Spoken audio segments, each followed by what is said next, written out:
हिंदी साहित्य के चैनल में आपका स्वागत है। आज सुनिए वरिष्ठ साहित्यकार सुषमा मुनींद्र की लिखी हुई कहानी बांस की फांस, मेरी जुबानी। मैं हूँ सीमा सिंह। वार्ड क्रमांक 18, बसोरों की बस्ती। तब वार्डों को क्रमांक नहीं मिले थे। पानी के अभाव और पुश्तैनी धंधे में निरंतर गिरावट आने से बसोर, कुम्हार, नौआ, चौरसिया, मनिहार, बारी समुदाय के लोग अपना हुनर लिए गांव से शहर आने लगे। इस वार्ड में जिसे जहां खाली ज़मीन दिखी अड्डा जमा कर संप्रभुता बना ली। यहाँ भी बरकत न मिली। बाजार का जो मिजाज हो गया है, इनमें से कितने ही पुश्तैनी धंधे को छोड़कर मजदूरी की ओर अग्रसर होते चले गए। अलबत्ता वार्ड को क्रमांक आवंटित होने के बावजूद बसोरों की बस्ती वाली पहचान कायम है। बस्ती के सुदूर छोर पर सारंगी का घर है। 2-3 खपरेल वाले कमरे, आगे पीछे पर्ची, बड़े आंगन वाला घर बांस की प्रयोगशाला जान पड़ता है। मई माह का सुबह 7 बजे वाला तापक्रम तप रहा है। सारंगी भोर के दायित्व निपुणता से संपन्न कर रही है। मॉर्निंग शिफ्ट स्कूल में 6वीं पढ़ते बड़कौने, 4थी पढ़ते छुटकौने के टिफ़िन में पराठा अचार रखना है। सारंगी और उसके पति गोपाल के बीच नसबंदी कौन कराए? जैसे मतभेद के चलते दुर्घटना की तरह हुई 2.5 साल की लल्ली के लिए रोटी, सत्तू, चीनी रखना है। अधिसंख्यक दांत गिरा चुकी थोथल्ली अर्थात मोटी सास चंपा के लिए दाल भात बनाना है। काम की खोज में श्रमिक चौराहे जाने वाले गोपाल के टिफ़िन में दाल भात भरना है। विधना ने चूंकि सारंगी को भी आमाशय दिया है, कुछ खाद्यान्न उसे भी चाहिए। इतना सब करते हुए यदि देर हो जाए तो कौन जुर्म? सूरज से ही 4 बेर 8वीं अनुत्तीर्ण लगने वाला गोपाल पूरा माई का लाल है। अम्मा बप्पा ने ना अधिक दिमाग फैलाने दिया, ना इसने फैलाया। फैलाता तो पढ़ाई से जीना चुराता, फैलाता तो इसी महारत और एहतियात से बांस के बर्तन बनाता जैसे चंपा बनाती है, जैसे बप्पा और दद्दा अर्थात बप्पा के पिता बनाते थे। इतना सहयोग जरूर करता है कि चौराहा जाने से पहले पत्तल दोना बनाने के लिए जंगल से छूला के बड़े पत्ते तोड़ लाता है। हाथ ठेला में भिन्न आकार प्रकार के छोटे बड़े मझोले टोकरे, सूपा, सुपलैया, झांपी, झपलैया, बेनमा अर्थात हाथ पंखी, दौरी, डलिया आदि बांस के बर्तन तर ऊपर इस तरह रख देता है कि कम जगह में अधिक सामान समा जाए। जो ना रचकर सारंगी तैयार हो रही है। चाहती है सजकर 10वीं उत्तीर्ण लगे, भले ही नकल से उत्तीर्ण हुई हो, लेकिन दिखाई तो दे 10वीं उत्तीर्ण ही। सुंदर है, बालों में 2-4 क्लिप लगाकर स्टाइल बना लेती है। उसकी सास चंपा ने क्लिप से सज्जा कभी नहीं की, अतः उसे क्लिप नाच दिखाना लगती है। उसने कर्कश नाद किया, क्लिप लगाकर टीवी सीरियल वाली ना बन जाएगी, हरबी कर अर्थात जल्दी कर।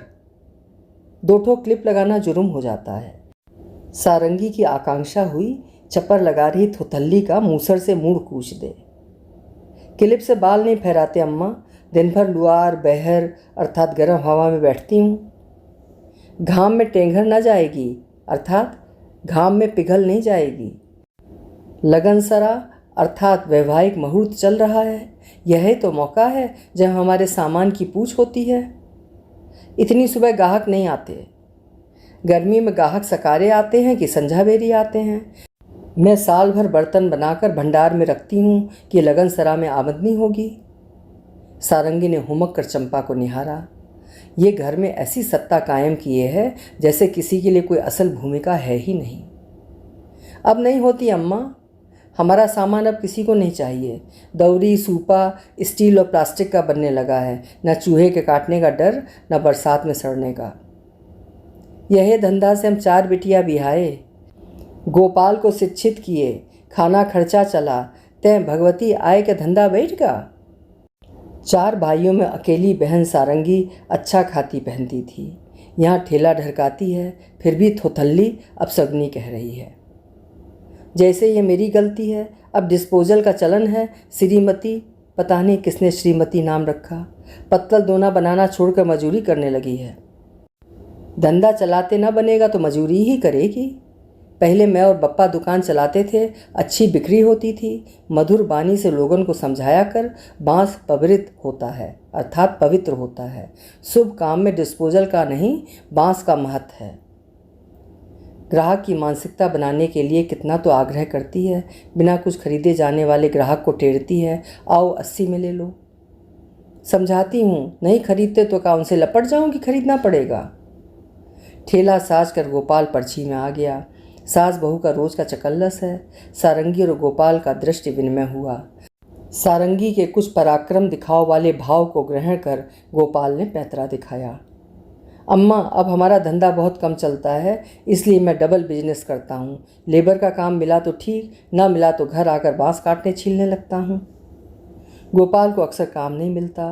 प्रत्येक क्षेत्र में समर्थ लोगों का कब्जा होता जा रहा है। लोगों के पास पैसा है, वे निर्माण कार्य बिल्डर को सौंप देते हैं। बिल्डर के अपने मिस्त्री, रेजा, मजदूर होते हैं। श्रमिक चौराहे पर गोपाल जैसे मजदूर को कभी कभी 2-4 दिन का फुटकर काम मिल पाता है। चंपा ने गोपाल को हुरपेटा, छीलना काटना ही सीखे हो? बप्पा ऐसे सुंदर बर्तन बनाते थे, चटाई तो इतनी सुंदर बनाते रहे कि लोग घर आए के ऑर्डर देते रहे। इतनी लंबी चौड़ी चटाई चाहिए। बप्पा अनपढ़ रहे, पे सही नाप जोक की चटाई बनावत रहे। तुमको सिखाते रहे, पे चित्त न लगाए। गोपाल बप्पा को बांस से अलग रखकर नहीं देख पाता था। बांस काट कर लाना, छीलना, पानी में भिगोकर कोमल करना, मोड़ना, पतली, मोटी, चौड़ी, गोलाकार, वर्तुलाकार अलग अलग खपच्चियाँ बनाना, खपच्चियों को आड़ी तिरछी खड़ी रखते हुए बिनाई करना। कोई रंग रोगन नहीं। बांस का प्राकृतिक हरा, सफ़ेद, गेहुआ, सारंग, हैंडल और ढक्कन वाली डलिया की खूबसूरती बढ़ा देता। पर अब बांस चलन से बाहर होता जा रहा है। अम्मा को समझाने लगा, अम्मा, अब बांस की चटाई का नहीं, प्लास्टिक की चटाई और आसन का ज़माना है। सस्ते दाम में मिलते हैं, गंदे हो जाए साबुन से धो लो। हमारे धंधे में अब बरकत नहीं है।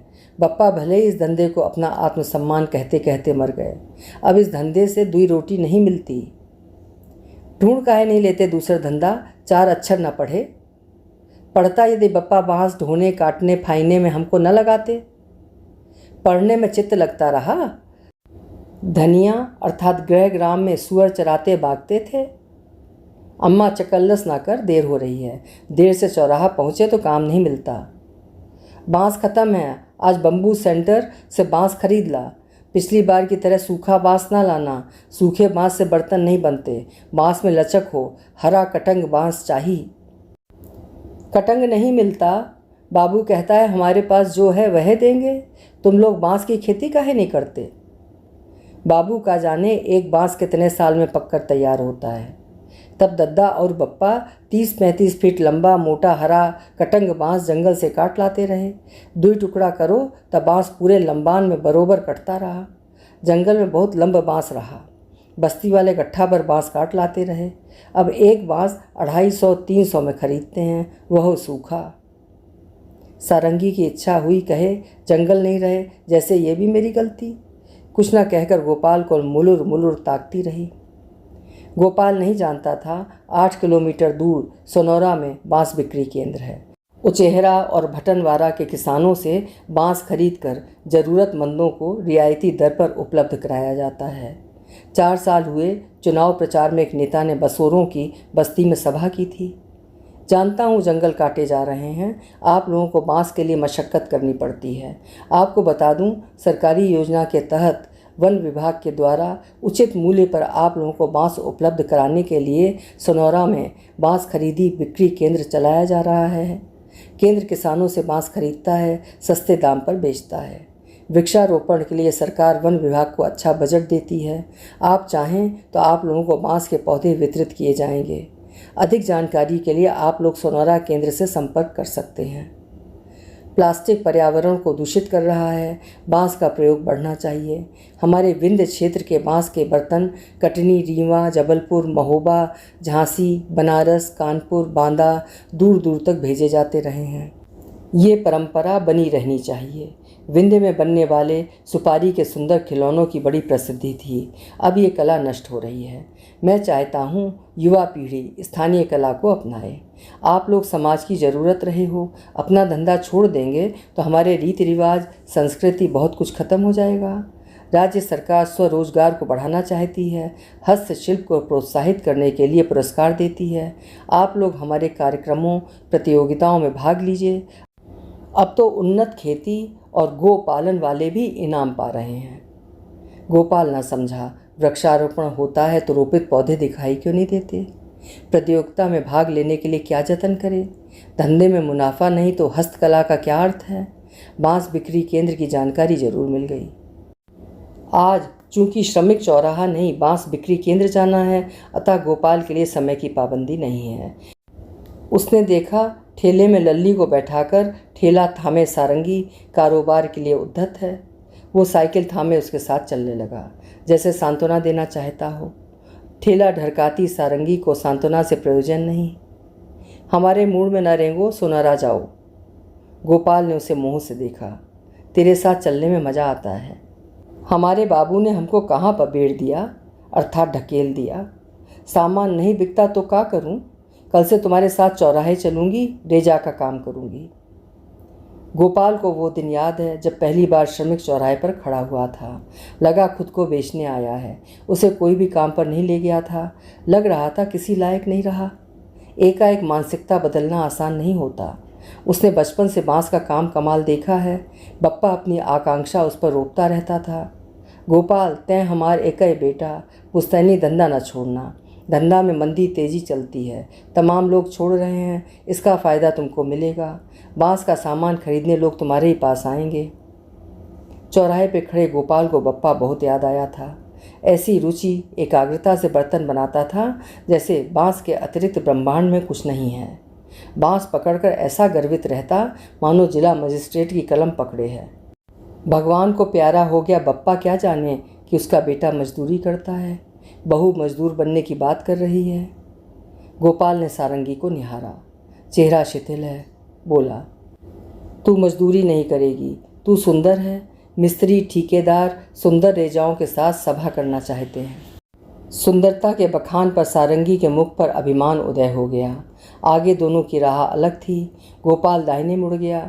सारंगी ठेला ढरकाते हुए बिहारी चौक पर पहुंच गई। बिहारी चौक, इस चौक में कभी रौनक रहती थी। बसोर, कुम्हार, मनिहार, बारी सड़क के किनारे अपनी दुकान सजाते थे। प्लास्टिक ने जब से स्थानीय कलाओं को लीलना शुरू किया, अपनी कला को अपना अभिमान मानने वाले श्रमजीवी मजदूरी की ओर प्रवृत्त हैं। शासन प्रशासन के पास इनके लिए ऐसी कोई कारगर योजना नहीं है जिससे ये कला के बल पर आजीविका चलाएं।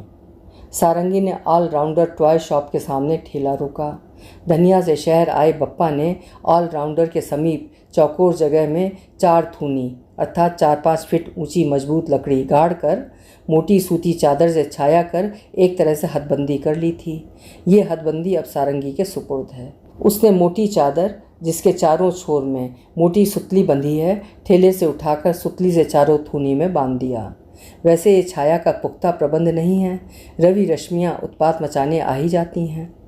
लुआर लगने से लल्ली 2 बार ज्वर में तप चुकी है। चंपा से कहा कि लल्ली को घर में रखे। चंपा का सत्य वचन, हम आपन बियान अर्थात पैदा किए पाले, तुम आपन बियान पालो। चादर तान कर सारंगी ने सामग्री और लल्ली को ठेले से उतारा। लल्ली को वहीं बैठाकर जनार्दन चाट भंडार नामक ठेले के पास वाले चापाकल से घड़े में पानी भर लाई। पानी को पीती है, आंखों में छींटे मारती है, ताज़ा और मुलायम रखने के लिए पत्तल दोनों को सींचती है। लल्ली ने आज फिर हट किया। मम्मी खिलौना अर्थात खिलौना।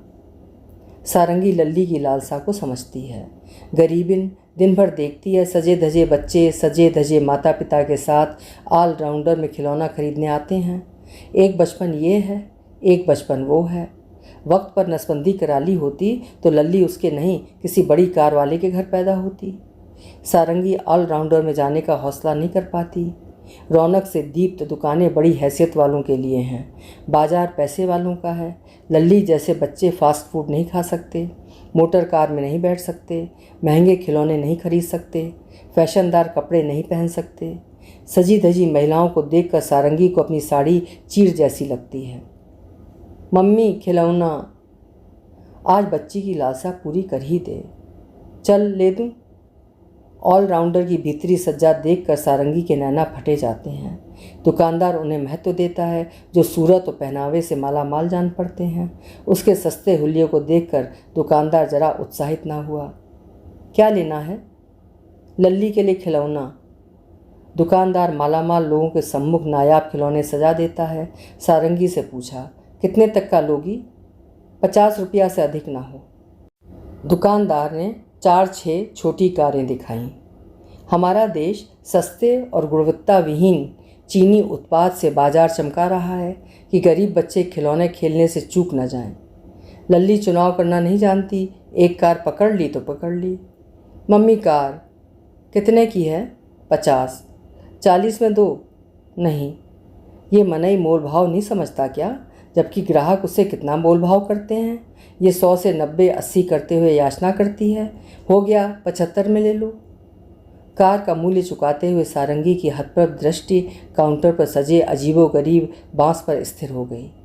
सफ़ेद कांच के छोटे गोल पारदर्शी पात्रों में भरे 3/4 स्वच्छ पानी में छोटी पत्तियों वाले छोटे मुलायम पतले हरे कच्च 8-10 बांस पतले रंगीन फीते से बांध कर रखे गए हैं।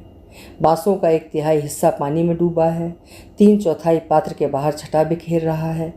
सारंगी घास प्रजाति के सबसे लंबे पौधे को चिन्हती है। ये का है भैया? Bamboo plant. हम बांस चिन्हते हैं, नकली बम्बू है? असली है। इनसे क्या बनता है? कुछ नहीं, इन्हें घर में रखने से सुख समृद्धि आती है। हम तो बांसे का काम करते हैं, न सुख है न समृद्धि। कितने का है? ये 200, ये 300, ये 500। इतने पैसे में तो कटंग मिल जाता है। ये कौन वन का बांस है जिसका इतना दाम? जबकि बसोर बर्तन बनाने बेचने में कितनी मेहनत करते हैं। हाथ में कभी बांस की फांस लगती है, कभी घाव होता है, फिर भी लागत पर 15-20% लाभ नहीं होता। बसोरों के लड़के दर दर मजदूरी करते हुए डोल रहे हैं। कीमती है, कहकर सारंगी लौट आई। आसंदी पर बैठकर इधर उधर ऐसे ताक रही है मानो ग्राहकों को ढूंढ रही हो। एक पुरुष आया, बिना पूछे दौरी को उलट पलट कर गुणवत्ता जांचने लगा। सारंगी का कपार तन गया। इच्छा हुई कहे, आए और बिना पूछे सामान उठा लिए। ऑलराउंडर में ऐसा करो तो जाने, पर बिक्री करनी है तो ग्राहक की चाटुकारी करनी होगी। दौरी चाहिए? कितने की है? 120 रुपया। 60 में दो। हरी और महावरी लहरियों से सजी लुभावनी दौरी का दाम आधा लगा रहा है निर्दयी। 120। 100 में स्टील की दौरी मिल जाती है। बांस पवित्र होता है, अर्थात पवित्र होता है। 110 दे देना। बोहनी करो भैया। लंबे मोल भाव के उपरांत 90 में सौदा पटा। सारंगी ने बोहनी के रुपयों को भाल से लगाया। देवी महारानी कुछ बिक्री हो जाए, वरना थोथल्ली गरूर दिखाएगी। आजो नहीं बिकन पाई, अर्थात बेच पाई। हम घर बैठे 2 सूपा बिकन लिए। वैसे थोथल्ली चंट है, तीज त्यौहार की तैयारी पहले ही कर लेती है। हरतालिका तीज में छिटवा बांस से निर्मित तस्तरी नुमा पात्र, हर छठ में छोटी टोकरी। महिलाएं 7 टोकरी में सतंजा अर्थात 7 किस्म का भुना अनाज भरकर पूजती हैं। बांध कर गलियों में फेरी लगाने निकल पड़ती है। व्रतधारी महिलाएं खरीद लेती हैं कि द्वार में सामान मिल रहा है, बाजार जाने का कष्ट काहे करें। ग्राहक के जाने के बाद सारंगी ने सत्तू घोलकर लल्ली को खिला दिया।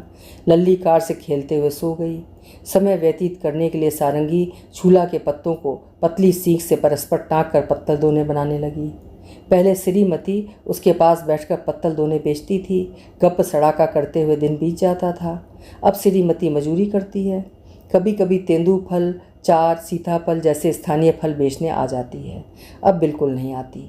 पत्तल न बिकने से श्रीमती अवसाद में थी। सारंगी, मैं 15 साल से पतरी दुनिया बेच रही हूँ। अब पतरी बनाकर पतरी भर भात के पैसे नहीं मिलते। आदमी रहा नहीं, बच्चों को क्या खिलाऊं। अरे ये चाट वाला, ये जो जनार्दन चाट भंडार है, 100-150 दुनिया रोज़ खरीदत रहा। अब सार डिस्पोजल में चाट फुल्की देता है। कटोरी, चम्मच, प्लेट, प्याला, गिलास प्लास्टिक के हैं। लोग वह पसंद करते हैं। क्या करोगी श्रीमती, अब तो गांव देहात में पत्तल दुनिया नहीं चलता। कथा, पूजा, भंडारा, ब्याह, तेरही, बरखी में थर्मोकोल की प्लेटों में पंगत खवाई जाती है। कितना किरस्थान हो गया है, अर्थात अशुद्धता हो गई है। गांव में पहले पतरी के बिना पंगत नहीं होती थी। शादी अवसर में लोग 4-6 दिन पहले मेरे ससुर को जताने आते थे कि पतरी कम ना पड़े, नाक कट जाएगी, अब गृहस्थी न चलेगी, मजूरी करूँगी, बची पतरी तुम रखो, बिक जाए तो बिकन लेना।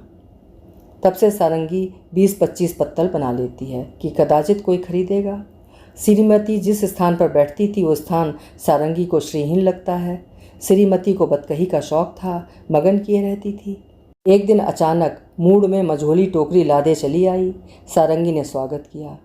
काल आई श्रीमती? तेंदू, शायद कोई खरीद ले। पास वाले गांव गई रही, वहाँ जंगल में बहुत तेंदू होता है। श्रीमती ने 2 तेंदू लल्ली को दिए। मीठे स्वादिष्ट संतरी रंग के तेंदू देखकर सारंगी ललाती है अर्थात तरसती है, पर 30 रुपया किलो तेंदू खरीदने का विचार नहीं करती। 30 रुपया का चावल लेगी तो बच्चों का पेट भरेगा। फल किस्मत वाले खाते हैं। श्रीमती शाम 4 बजे तक कुल 2.5 किलो तेंदू बेच सकी। कुल देहाती लोगों के अलावा किसी ने ठहर कर फल देखा तक नहीं। श्रीमती अवसाद में। सारंगी, लोग देसी फल खाना भूलते जा रहे हैं। नकली रंग और पालिश अर्थात मोम की परत वाले महंगे फल खाकर मूर्ख बन रहे हैं। क्या बताऊं, रेजा का काम भी रोज न मिलता। भूखे मरने के दिन आ गए। और का दिन भर घाम में चुड़ तप कर 200-400 नहीं कमा पाती। लगता है घरों में चौका बर्तन का काम पकड़ लूं, पर मेरी सास का धर्म जाता है कि हम झूठ नहीं धोते, थू होगी। श्रीमती तब से कुछ बार आई, अब नहीं आती। सारंगी एक ग्राहक से मोलभाव कर रही थी कि साइकिल फटकारता बड़कौना आ गया। अक्सर आधी छुट्टी में भाग आता है, कहता है पढ़ाई नहीं होती। छुटकौना पूरी छुट्टी पर आता है, कहता है पढ़ाई होती है। अपनी मक्कारी छिपाने के लिए बड़कौना डलिया बेचने का प्रस्ताव नित्य रखता है। मम्मी 4-5 डलिया दे, बेचाऊँ। कक्षा में काहे नहीं बैठता, या धंधा में जीवन न चलेगा। मम्मी डलिया दो। बड़कौने ने कल 3 डलिया बेची थी। रेलवे क्रॉसिंग से उत्साहित लौटा था। मम्मी, मैं 3 डलिया बिकन डारा, ले 210 रुपया। सारंगी ने ज्ञान दिया। इतनी सुंदर डलिया 80 से कम में काहे बेचा? कार वाला नहीं ले रहा था, वो तो उसके बच्चों ने खरीद लिया। छोटा बच्चा चीखने लगा, पापा ले लो, रात में मेरा मकाऊ अर्थात खिलौने वाला तोता इसमें सोएगा। मकाऊ का होता है? नहीं जानता। मैं एक डलिया का 100 मांग रहा था, कार वाला 70 पर अड़ गया। कार में 2 बच्चे और थे, वे डलिया के लिए झगड़ने लगे। तीनों के लिए लेनी पड़ी। मम्मी, 3 डलिया बिक गई, खुश हो जा।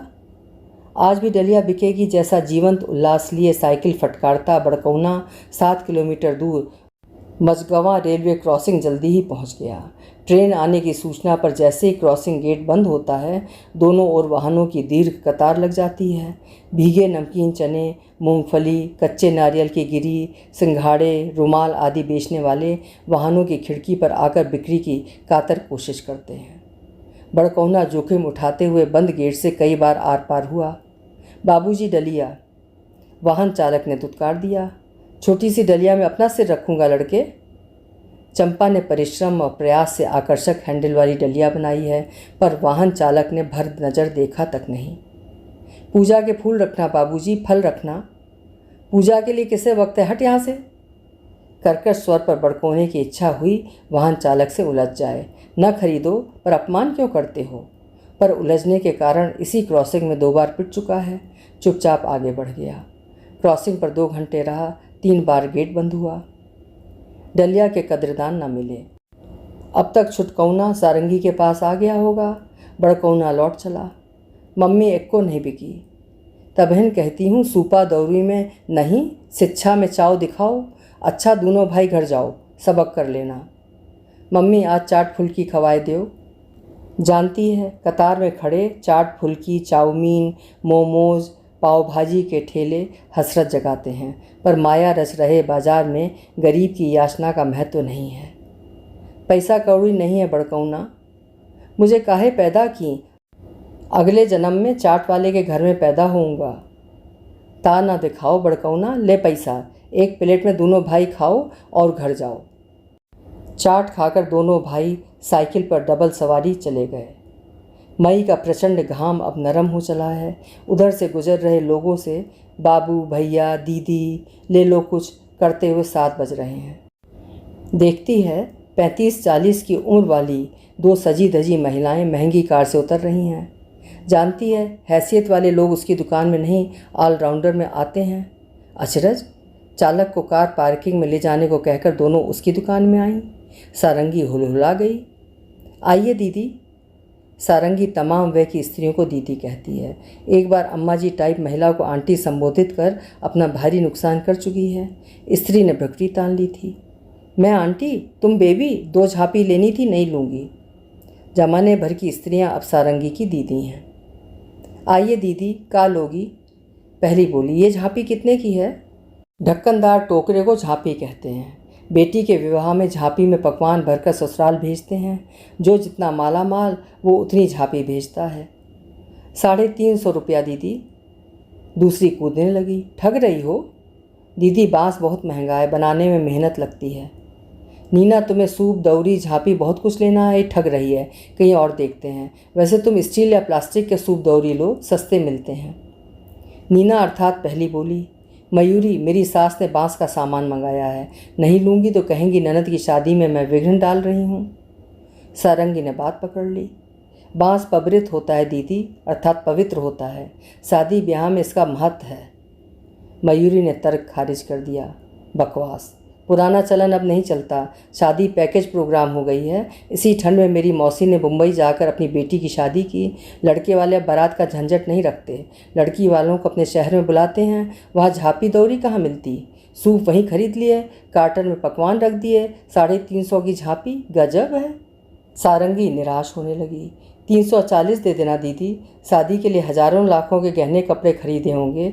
10-20 हज़ार तब ब्यूटी पार्लर में लगता है। कुछ सामान हमसे ले लो, हमारी गृहस्थी चले। सारंगी के तर्क ने असर डाला, या याचना ने, या नीना झांपी लेने का प्रण कर चुकी है। बड़ी और मझोली झांपी दे दो।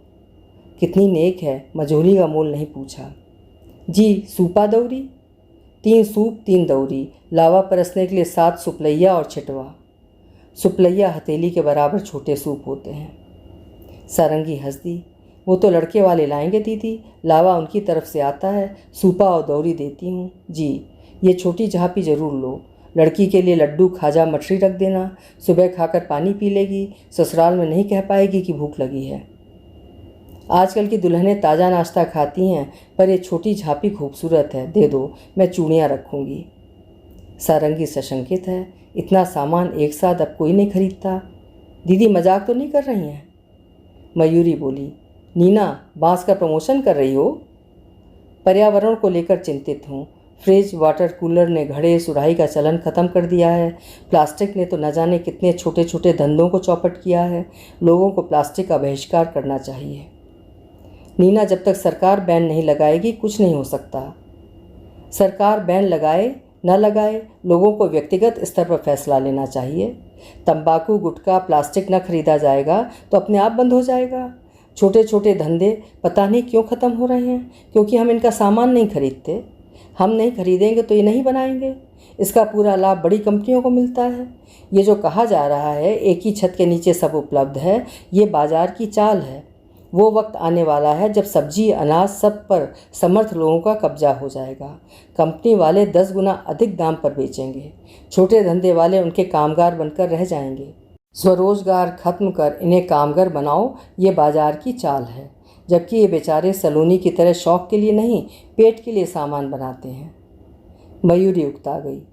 नीना, सामान लो और चलो, भाषण क्लब में दिया करो। ऊब गई? हाँ, सलोनी के आर्ट विलेज शोरूम में नहीं उगती? वहाँ से तुमने मिट्टी के 1 लीटर वाली वाटर बॉटल 200 रुपया में खरीदी थी कि मिट्टी सेहत के लिए अच्छी होती है।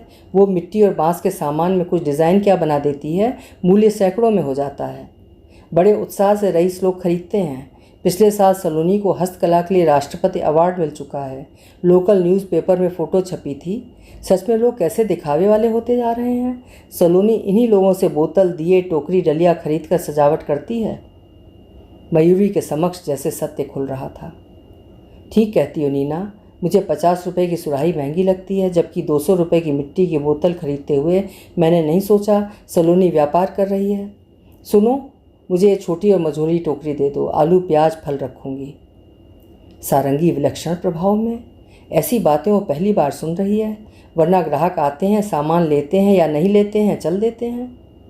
दीदी, आप लोगों का स्वभाव अच्छा है। लोग हमारा सामान माटी मोल लेना चाहते हैं कि बांस के बर्तन को अब कोई नहीं पूछता। पत्तल दोना भी पूजा पाठ में लगता है, दे दूँ?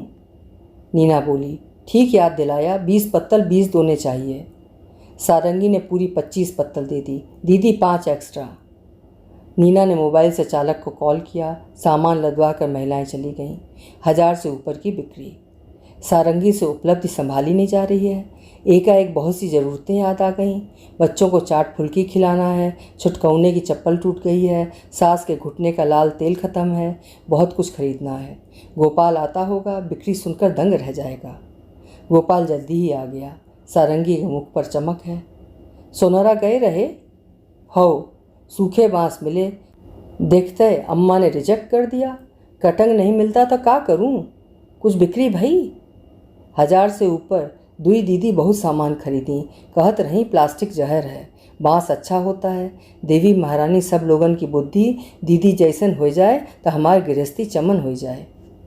बहुत बड़ी बड़ी बात कर रही है। धंधा चले तो अच्छा लगता है। सामान समेटो। गोपाल ने सामान और लल्ली को ठेले में सहेज दिया। साइकिल पकड़ मैं ठेला ठनकाता हूँ।